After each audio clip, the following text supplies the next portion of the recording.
আজকে আবারও সেই মহেন্দ্র খান 1 বছর পূর্ণ হয়েছে।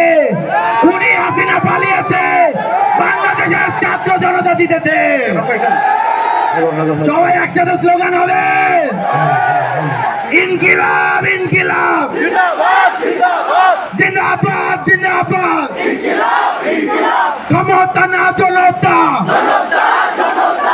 আপোষ না সংগ্রাম, দালালি না রাজপথ, দিয়েছি তো রক্ত, রক্তের বন্যায় জালো জালো। মুজিবাদ স্লোগান হবে, বাংলাদেশ জেগে আছে, পালাইছে রে পালাইছে, পালাইছে রে পালাইছে, পালাইছে রে পালাইছে, স্বৈরাচার পালাইছে, খুনি হাসিনা পালাইছে, খুনি হাসিনা পালাইছে, স্বৈরাচার পালাইছে, লাখো শহীদের রক্তে কেন দেশ থেকে পাবেন না, কথাই কথাই বাংলা ছাড়, বাংলা কি তোর বাপদাদার, পালাইছে রে পালাইছে। আপনাদের মাঝে উপস্থিত হয়েছেন আমাদের সবার প্রিয় আমাদের আসিফ মাহমুদ ভাই, আসিফ মাহমুদ ভাই।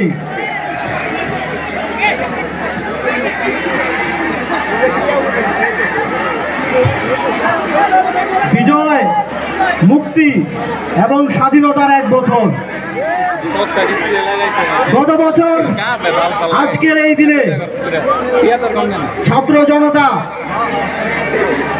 তাদের এই সংসদ, এই গণভবন দখলে নিয়েছিল এবং খুব স্পষ্টভাবে পৃথিবীকে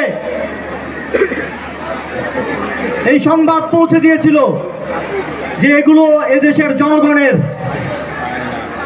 আর কখনো কোনো শাসক যেন শোষক হয়ে উঠতে না পারে, কোনো সরকার যেন ফ্যাসিবাদী হয়ে উঠতে না পারে, কোনো সরকার যেন স্বৈরাচারী হয়ে না উঠতে পারে, সেই মেসেজ গত বছর আজকের এই দিনে দেওয়া হয়েছিল।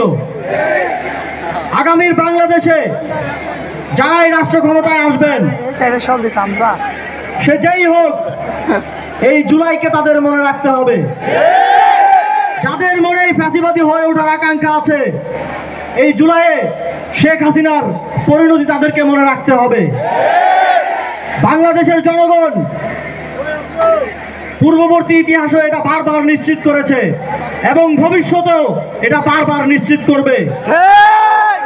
আমাদের শহীদেরা, আমাদের আহতরা আমাদেরকে যে পথ দেখিয়ে গেছেন, বাংলাদেশকে সর্বদা সার্বভৌম, স্বাধীন এবং জনগণের ক্ষমতার বাস্তবায়ন করার জন্য সেই পথ আমরা সারা জীবন অনুসরণ করব। জুলাই 2024-এ শেষ হয়ে যায়নি।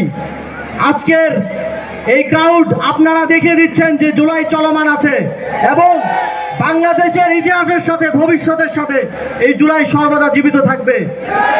সকলকে ধন্যবাদ। ইনকিলাব জিন্দাবাদ।